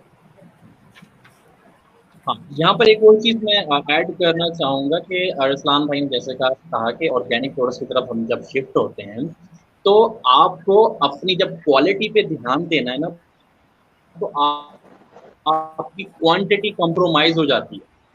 हमेशा ऑर्गेनिक प्रोडक्ट्स की तरफ जब हम जाते हैं ना हमें उसको फर्टिलाइजर देना है, यूरिया DAP इस तरह का कोई फर्टिलाइजर नहीं देना, ना हम उसके ऊपर अगर इंसेक्ट का अटैक होता है तो हम वहाँ पर पेस्टिसाइड यूज नहीं कर सकते। सो जब हम क्वालिटी की तरफ जाते हैं, ऑर्गेनिक की तरफ जाते हैं, तो हमारी क्वांटिटी कम हो जाती है, थोड़ा बनता है प्रोडक्ट, थोड़ा बनता है। तो जहाँ पर क्वांटिटी कम है, क्वालिटी ज़्यादा है, तो वहाँ पर प्राइस ऑटोमेटिकली हाई हो जाती है, क्योंकि अगर फॉरएवर भी उसी तरह से प्रोडक्ट्स बनाना शुरू कर दे जिस तरह से नॉर्मल मार्केट के प्रोडक्ट्स बनते हैं, तो प्राइस ऑटोमेटिकली नॉर्मलाइज हो जाएगी। तो इस चीज़ को हमें समझना है कि जब आप क्वालिटी पे काम करते हो आपकी क्वांटिटी कंप्रोमाइज होती है, जब आप क्वांटिटी कंप्रोमाइज करते हो लेस तादाद में जब प्रोडक्ट बन रहा है तो उसकी कीमत हमेशा ज़्यादा होती है। Thank you. बिल्कुल बिल्कुल फैसल, यहाँ पर वो मास प्रोडक्शन या बल्क में एक जो चीज़ प्रोड्यूस हो रही होती है उसका कॉन्सेप्ट अप्लाई होता है कि जिस तरह होलसेल मार्केट में अगर एक बल्क में लार्ज क्वांटिटी में चीज़ बिक रही है तो वो सस्ती बिकती है, इसी तरह अगर एक चीज़ बल्क में प्रोड्यूस हो रही है या मैन्युफैक्चर हो रही है तो वो भी उसकी प्रोडक्शन कॉस्ट जो है पर यूनिट हमें चीपर पड़ती है। बहुत अच्छे से आपने एक्सप्लेन किया। बिलाल भाई, यहाँ पर प्रोडक्ट की बात हो रही है, हमारे कुछ प्रोस्पेक्ट्स। एक पॉइंट अगर मैं यहाँ पर ऐड कर दूँ तो। जी जी बिल्कुल सर। अच्छा, एक पॉइंट, माशाल्लाह ये दोनों फूड टेक्नोलॉजिस्ट हैं तो डिग्री होल्डर्स हैं, सो आई कांट से कि इन लोगों के मुकाबले में मैं बिल्कुल सेम चीज़ बता सकता हूँ, बट क्योंकि मैं इंटरनेशनल बिजनेस को देखता रहता हूँ तो यहाँ पे मैं एक चीज़ हाईलाइट करना चाहूँगा, वो है इन्वायरमेंट। ऑर्गेनिक प्रोडक्ट को और कमर्शियल प्रोडक्ट को बनाने के अंदर जो डिफरेंस है, लेट्स सपोज एक एक्स ब्रांड है जो कि टूथपेस्ट बनाता है, वो आपको लाहौर के बीचों बीच में इंडस्ट्री लगाकर आपको प्रोडक्ट बनाकर दे रहा है, उसको एनवायरनमेंट से कोई लेना देना नहीं, ठीक है। उसको सिर्फ ये है कि मैं अगर 10 लाख पीस बेचूंगा और अगर मुझे 1 रुपया भी एक प्रोडक्ट पे बच रहा है तो मेरी प्रोडक्ट बिक रही है, लोगों के दांत साफ हो या ना हो, मुझे मेरे पैसे मिल रहे हैं, लोगों को चीप प्रोडक्ट मिल रही है, आई एम सेटिस्फाइड। लेकिन दूसरी तरफ एक कंपनी है जो ये ख्याल रखती है कि हमने एक इन्वायरमेंटल कंट्रोल जोन में जाना है जहाँ पे हमारी प्रोडक्ट को, यानी कि हमारा जो प्लांट होगा उसको जो धुआं ना मिले, उसको गर्दो गुबार ना मिले, उसको वो डस्ट ना मिले, ताकि उसके अंदर जो विटामिन होने चाहिए वो विटामिन, वो मिनरल्स उसके अंदर नेचुरल क्वांटिटी से अल्लाह पाक की बरकत से उसके अंदर आ सके, और फिर वो उस प्रोडक्ट को प्लांट में शिफ्ट करें और फिर लोगों तक उसकी डिस्ट्रीब्यूशन करें। तो इसलिए एक इंडस्ट्रियलाइज प्रोडक्ट और एक ऑर्गेनिक प्रोडक्ट में जो ज़मीन आसमान का फ़र्क है वो उसके इन्वायरमेंट का बहुत ज़्यादा है। इसीलिए कहा जाता है कि बाहर का खाना और घर का खाना बहुत डिफरेंट होता है। उसकी रीज़न में ये नहीं है कि कोई इंग्रेडिएंट्स डिफरेंट होते हैं, उसके अंदर डिफरेंट ये होता है कि बाहर जो आलूदगी है, जो धुआं है, जो पोल्यूशन है, वो घर के खाने में नहीं होती। तो इसलिए मेरे ख्याल से इन्वायरमेंट जो है वो ऑफ कोर्स ऑर्गेनिक प्रोडक्ट में बहुत इंपॉर्टेंट रोल प्ले करता है। Thank you for adding me. Thank you very much sir, बहुत इंपॉर्टेंट पॉइंट था और आई एम ग्लैड कि आपने इसको ऐड किया क्योंकि हमारे लिसनर्स को काफ़ी ज़्यादा आई होप आज का सेशन बहुत नॉलेजेबल लग रहा होगा। बिलाल, जैसे कि मैं आपसे पहले अर्ज कर रही थी कि हम क्योंकि प्रोडक्ट की बात कर रहे हैं तो एक और सवाल हमारे सामने काफ़ी ज़्यादा आके खड़ा होता है, वो ये कि हमारे प्रोडक्ट्स में अल्कोहल कंटेंट मौजूद होता है, क्या ऐसा ही है? इस बारे में आप थोड़ी सी रोशनी डालेंगे? जी नहीं, ऐसा तो नहीं है कि सारी की सारी प्रोडक्ट्स के अंदर अल्कोहल मिला हुआ हो। सबसे पहले मैं आपको बता दूं कि अल्कोहल जो इनके अंदर इस्तेमाल होता है तो वो उसका नाम है कि इथाइल अल्कोहल, जो इनके अंदर प्रोडक्ट्स के अंदर इस्तेमाल होता है। तो वो जो लिया जाता है वो 2 जगह से लिया जाता है। एक तो वो है कि एक गुड़ से लिया जाता है और उससे जो आगे अल्कोहल बनता है वो हकीकी अल्कोहल है, और उसका इस्तेमाल तो बिल्कुल ही नाजायज़ है, अगरचे थोड़ा सा भी हो या बहुत ज़्यादा हो। और दूसरे नंबर पे आता है कि शहद से अगर आपने लिया है अल्कोहल, इससे जाके बनाया है, या आपने अंदम वगैरह से अल्कोहल बनाया है, या किसी और चीज़ से बनाया, और चीज़ वगैरह के सब्जियाँ वगैरह के रस को निकाल के आपने उससे बनाया इथाइल अल्कोहल। तो इन जो 3 चीज़ें मैंने लास्ट में बताई हैं, इनसे अगर आपने बनाया है तो फिर वो ठीक है, उसका इस्तेमाल जायज़ है। लेकिन इतनी ज़्यादा मिकदार में वो जायज़ नहीं है कि वो उसके आपकी यानी कि तबीयत ख़राब हो जाए या वो आपकी बॉडी को इफ़ेक्ट करे। लेकिन अगर वो थोड़ी सी मिकदार में है तो वो जायज़ है। इसलिए हमारी जो प्रोडक्ट्स के अंदर ये अल्कोहल इस्तेमाल होता है वो इथाइल अल्कोहल वो वाला है कि जो कि जायज़ है, जिसको उलमा ने जायज़ लिखा है कि वो हकीकी अल्कोहल नहीं है। हकीकी अल्कोहल से मुराद कि वो गुड़ से नहीं बना हुआ।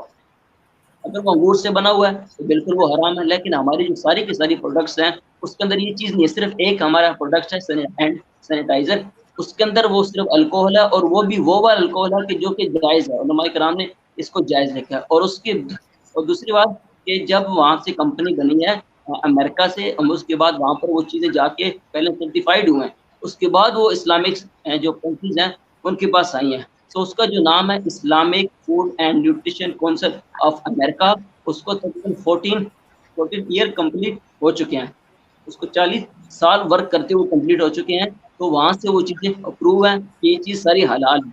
और उसके बाद जब वो अमेरिका से आगे निकली है, सऊदी अरब में, मिडल ईस्ट में, और सबसे बड़ा इस्लामी मुल्क वर्ल्ड का इंडोनेशिया, सबसे बड़ा इस्लामी मुल्क इंडोनेशिया, वहाँ पर वो चीज़ें हैं। मलेशिया के अंदर चीज़ें हैं जो वो सारी की सारी हलाल हैं। बिल्कुल बिलाल भाई, बहुत ज़बरदस्त तरीके से आपने आई थिंक एक कंक्लूसिव आंसर इसका दे दिया है।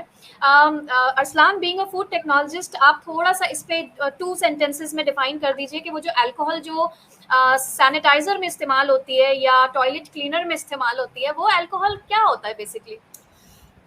बिल्कुल, देखिए ये जो अल्कोहल है, ये जैसे बिलाल भाई ने बताया, ये एथेनॉल, इसको हम नॉर्मल, ये हमारे मेडिसिनल यूज़ के लिए होती है, हमारे लैब्स में होता है, जिसको हम स्पिरिट के तौर पे यूज़ करते हैं, सैनिटाइजेशन के तौर पे यूज़ करते हैं। तो इसको हम मेडिसिनल यूज़ में, ये नॉर्मली लैब में यूज़ होता है, और मेरा नहीं ख्याल कि पाकिस्तान में कोई ऐसी केमिकल या बायोकेमिकल लैब ऐसी होगी जहाँ पे ये ना पड़ा हो। तो इसका एक तो इन्होंने क्लियरली बता दिया कि उलमाए किराम ने इस पे बोला है कि ये जायज़ है। दूसरा, इसका कोई ऐसा आपकी बॉडी के ऊपर ऐसा असरात नहीं होते कि आप जिससे ये बोलें कि मतलब वो आपकी बॉडी पे ऐसे असरात डाल रहा है कि आप उसको लेटर ऑन आप पे कोई साइड इफेक्ट आएगा और उससे आप ये, तो ऐसा उससे बिल्कुल भी नहीं होगा। थर्ड चीज इन्होंने, इंटॉक्सिकेशन नहीं हो रही बेसिकली, जो इस्लाम में मना है वो इंटॉक्सिकेशन है। Intoxication, exactly. और थर्ड इन्होंने बात की इफानका की, जो कि पाकिस्तान में उनके प्रेसिडेंट हैं, मेरे उस्ताद ही हैं। जब मैं फूड टेक्नोलॉजिस्ट, जब मैं यूनिवर्सिटी में होता था, तो पाकिस्तान में जो इफानका के चेयरपर्सन डॉक्टर जावेद अजीज अवान साहब हैं। तो उनसे भी मेरी इस बारे में डिस्कशन, हलाल प्रोडक्ट्स या हलाल चीज़ों के बारे में डिस्कशन होती रहती थी। तो ये जो एथेनॉल या इस तरह की चीज़ें हैं, इनके बारे में आप मजीद जो है इस तरह की अथॉरिटीज़, इस तरह की जो वो पर्सनैलिटीज़, इनसे आप लाइव डिस्कशन भी कर सकते हैं। तो ऐसा एथेनॉल या जो स्प्रिट हम नॉर्मली यूज़ करते हैं सैनिटाइजर्स में या डॉक्टर्स मेडिसिनल यूज़ के लिए करते हैं, तो इसका ऐसा कोई नुकसान नहीं है। तो ये मेरा नहीं ख्याल ये इसका कोई आपको होगा। ओके अरसलान भाई, वेल आई थिंक हम लोगों ने काफ़ी सारे क्वेश्चंस, बल्कि तमाम क्वेश्चंस कवर कर लिए हैं। जी जी देखें, फर्स्ट ऑफ ऑल समझने वाली बात यह है कि किसी भी प्रोडक्ट का इस्तेमाल जो है वो 2 तरह से होता है, एक इंटरनल और एक एक्सटर्नल। इंटरनल से मुराद ये है कि वो मेरी बॉडी के अंदर जाएगी और जाकर मेरा जो बेसिकली हाजमे का निज़ाम है उसके अंदर वो डाइजेस्ट होगी, और डाइजेस्ट होकर वो मेरी बॉडी के अंदर या तो विटामिन्स देगी, या वो एनर्जी देगी, या उस एनर्जी को ड्रेन करेगी। ठीक है, ये ही बेसिकली आपकी प्रोडक्ट के इफेक्ट होते हैं। और दूसरा इफेक्ट ये होता है, लेट्स सपोज शैम्पूज हैं, कंडीशनर्स हैं, सोप्स हैं, जो हमारी एक्सटर्नल बॉडी के ऊपर यूज होते हैं। तो फॉरएवर की जो 2 प्रोडक्ट हैं जिनमें अल्कोहल ऐड है, उसमें एक तो है वो हैंड सैनिटाइजर। और हैंड सैनिटाइजर को शायद कोविड से पहले कोई ना जानता हो, लेकिन कोविड के बाद हर वो इंसान जिसने ये चीज़ें कोविड का दौर देखा है, तो उसको हैंड सैनिटाइजर का पता लग चुका है कि हर वो हैंड सैनिटाइजर, हर मार्केट के अंदर जितने भी हैंड सैनिटाइजर्स हैं वो अवेलेबल हैं, उन सब में ऑलमोस्ट अल्कोहल की कोई ना कोई पॉइंट, कोई ना कोई शक्ल जो है वो मौजूद है। उसकी रीज़न क्या है कि ये बहुत अच्छी चीज़ है जर्म्स को क्लीन करने के लिए। I am not saying it's good for drinking, but it's good for germs cleaning. So forever की जो दोनों प्रोडक्ट्स हैं, तो मैं दोनों प्रोडक्ट इसलिए दिखाना चाहता हूँ कि इम्पॉर्टेंटली लोगों को वो सारी चीज़ नज़र आ सके जो हमारी डिस्कशन का कंक्लूजन है। तो ये वो 2 प्रोडक्ट हैं, आई होप कि आप लोगों को अच्छे तरीके से नज़र आ रही हो। एक है MPD multi detergent powder, liquid basically, और एक हैंड सैनिटाइजर। तो ये 2 प्रोडक्ट हैं सिर्फ जिसके अंदर अल्कोहल की कुछ अमाउंट है। बाकी जितनी भी प्रोडक्ट हैं, एलोवेरा जेल, हनी, फाइबर, वो सारी प्रोडक्ट जो हैं वो विदाउट अल्कोहल एंड नेचुरल हैं, ऑर्गेनिक हैं, and I have used my personally and this is why I am recommending कि ये मेरी पर्सनल रिकमेंडेशन है प्रोडक्ट्स के हवाले से. So please continue. जी सर. सो बेसिकली आज के डिस्कशन से मैं पर्सनली जो मैंने कंक्लूजन निकाला वो ये निकाला कि नेटवर्क मार्केटिंग के हलाल होने का सबसे बड़ा सबूत जो है वो बिलाल भाई ऑलरेडी मेंशन कर चुके हैं कि इतनी बड़ी बड़ी इस्लामी रियासतों ने और इस्लामी मुमलिकत जो हैं उन्होंने इस कंपनी को लीगलाइज करके अपने गवर्नमेंट का उन्होंने they have actually allowed them to do business on their Islamic land. एक तो नंबर 1 ये. दूसरा ये कि नेटवर्क मार्केटिंग बिजनेस मॉडल को असलान भाई ने बहुत अच्छे से एक्सप्लेन किया. उस हिसाब से भी हम ये बात जान गए हैं कि इस मॉडल में कोई फ्लॉ या कोई इमोरल या इलीगल एस्पेक्ट हमें नहीं मिला. फिर हम बात करते हैं एक ओवरऑल एक बिजनेस एनवायरनमेंट की, कि कोई भी बिजनेस एनवायरनमेंट अगर मिस इन्फॉर्मेशन दे रहा है, मिस कमिटमेंट कर रहा है लोगों के साथ, धोखा कर रहा है, झूठ बोल रहा है, और वहाँ के लोग गैर अखलाकी रवैया अख्तियार कर रहे हैं अपने क्लाइंट से, अपने कस्टमर से या अपने बिजनेस पार्टनर्स के साथ, तो वही business that same business can turn into an unethical business, और इवन वी कैन से कि वही बिजनेस हराम हो जाता है हमारे लिए एज अ मुस्लिम. हमारे लिए वो इन्वायरमेंट टॉक्सिक हो जाता है वर्क करने के लिए. तो फॉर मी अगर कोई मुझसे पूछे तो मैं कहूँगी कि network marketing and forever living is 100% हलाल. आप लोग भी अपनी अपनी राय ज़रूर मुझे दीजिए in 1 sentence, starting from sir Zeeshan. जी बिल्कुल सिस्टर, इसमें बहुत ही इम्पोर्टेंट चीज़ है. मेरा पर्सनली जो बिलीव है वो 3 असूल अगर आप अपने बिजनेस के अंदर अप्लाई कर रहे हो. Number 1 honesty. आप चाहे कॉर्नर के ऊपर कोई दुकान चला रहे हो या आप एक नेटवर्क मार्केटिंग और उसकी टीम चला रहे हो, तो नंबर 1 पॉइंट है ऑनेस्टी. नंबर 2 एथिकल प्रिंसिपल्स, जो उस कंपनी ने डिसाइड किए हैं उनको फॉलो कर रहे हो. और नंबर 3 ये है कि आप उस प्रोसेस से खुद भी गुजरे हो और आप उन लोगों को भी उस प्रोसेस से गुजार रहे हो, तो आप उस बिजनेस को एथिकली कर रहे हो. And if you are doing ethically, honesty के साथ, तो आप बिल्कुल हलाल काम कर रहे हो. Aslan, what about you? For me अगर मैं बात करूं तो अगर एक इंसान की जो नीयत है वो साफ़ है और वो उसका इरादा किसी को धोखा या किसी को नुकसान देना नहीं है और वो अपनी तरफ से 100% दे रहा है, तो मेरे ख्याल से उसमें कोई ऐसी चीज़ नहीं है कि आप उसको हराम कह सको. सो नेक नियति और ईमानदारी, ये 2 बहुत इंपॉर्टेंट चीज़ें हैं कोई भी कारोबार, चाहे वो नेटवर्क मार्केटिंग है, कोई भी कारोबार है, उसको करनी. Thank you. जी बिलाल भाई, आप क्या कहते हैं, नेटवर्क मार्केटिंग हलाल या हराम? जी, नेटवर्क मार्केटिंग के अंदर मैंने जो सारी रिसर्च की है, जो चीज़ें मैंने फाइंड की हैं, वो ऐसी कोई चीज़ नहीं है कि जो हराम हो. ठीक है. और जो मसाइल थे उन पर हमने बड़ी डिटेल से इसके ऊपर बात की है, डिस्कस की है. लेकिन अभी भी हम भी ये कहते हैं कि जो लोग इसके अंदर 2 नंबरी कर रहे हैं या वो सारे पॉइंट्स जो हमने बताए हैं अब भी अगर वो कर रहे हैं तो 100% गलत है, चाहे वो फॉरएवर हो या चाहे इसके अलावा हो. लेकिन अगर आप चाहते हैं कि आपको 100% वही वाला वर्क मिले और हलाल हो और वो आपको ऐसे मेंटोर मिले जो आपको सिखाएं, तो फिर आप सर ज़ीशान साहब को ज्वाइन कर सकते हैं. मैं तो वाज़ेह तौर पर ये कह रहा हूँ. अगर आप किसी और टीम में जाएंगे तो उस चीज़ की हम आपको गारंटी नहीं दे सकते कि वो हलाल कर रहे हैं या हराम कर रहे हैं. लेकिन बिलीव मी कि हम जो कर रहे हैं बिल्कुल ठीक कर रहे हैं. और हमारे जो मेंटोर हैं, ग्लोबल बिजनेस कोच माशाल्लाह सर ज़ीशान साहब, सबको लीड कर रहे हैं और बहुत अच्छे तरीके से. माशाल्लाह सर ज़ीशान साहब हालांकि ज़ाहिर का देखें तो कोई हाफिज़ नहीं है या आलिम नहीं है, लेकिन उसके बावजूद आई बिलीव कि मैंने जो देखा है हाफिज़ आलिम से बेटर है, क्योंकि वो उस फील्ड के अंदर हैं जहाँ वो सब चीज़ देख रहे हैं और माशाल्लाह उसके अंदर रह कर वो सारी चीज़ें वो वाली कर रहे हैं जो बिल्कुल हलाल हैं. किसी हराम चीज़ के अंदर इन्वॉल्व नहीं है या किसी हाइप क्रिएट नहीं कर रहे या किसी को धोखा फ्रॉड नहीं कर रहे. माशाल्लाह हम तो इनकी तारीफ करते हैं, जो लोग यूट्यूब पे देखते हैं इनकी तारीफ करते हैं माशाल्लाह. ठीक है. तो अगर वो चाहते हैं कि उनको वर्क मिले कि जो सही हो, तो वो सर ज़ीशान साहब के साथ मिलकर वर्क कर सकते हैं. बिल्कुल बिलाल भाई, आपने हम सबकी दिल की बात इस वक्त मेंशन कर दी है. इससे आगे फैसल आप क्या ऐड करना चाहेंगे? व्हाट डू यू थिंक, हलाल या हराम? देखें, मेरी स्टडीज हैं तो बेसिकली नेटवर्क मार्केटिंग का जो बिजनेस मॉडल है, जो उसके बिजनेस प्रिंसिपल्स हैं एंड जो फॉरएवर के बेसिक प्रिंसिपल्स हैं, अगर उनके ऊपर देखा जाए तो इस 100% हलाल. बट वहीं पर मैं कहूँगा कि हर चीज़ के अंदर, हर बिजनेस के अंदर हलाल और हराम का कॉन्सेप्ट होता ही है। सो यहाँ पर छोटी सी एग्जांपल ये है कि अगर हमने इस्लाम को देखना है तो हम इस्लाम के बेसिक रूल्स को देखेंगे, किसी मुसलमान को नहीं देखेंगे कि वो क्या कर रहा है, क्योंकि मुसलमान तो कुछ भी कर सकता है, ठीक है। इसीलिए जब हम नेटवर्क मार्केटिंग के ऊपर आते हैं तो हम नेटवर्क मार्केटिंग के बेसिक प्रिंसिपल्स, बेसिक मॉडल्स के ऊपर देखना है, उसकी ऑथेंटिसिटी के ऊपर देखना है। ये नहीं देखना है कि बेसिकली जो पर्सन नेटवर्क मार्केटिंग कर रहा है वो क्या कर रहा है, हो सकता है कि वो गलत कर रहा हो। तो आपने बेसिक प्रिंसिपल्स अगर आप देखें, फॉरएवर के बेसिक प्रिंसिपल्स देखें, नेटवर्क मार्केटिंग के बेसिक प्रिंसिपल्स देखें, तो 100% हलाल है। ओके, मैं अपने व्यूअर्स से कहना चाहूँगी कि अब हमारा टॉक शो जो है इख्तिताम को पहुँच रहा है, और आई होप आप लोगों को भी ये सेशन बहुत ज़्यादा प्रोडक्टिव और बहुत ज़्यादा पॉजिटिव लगा होगा।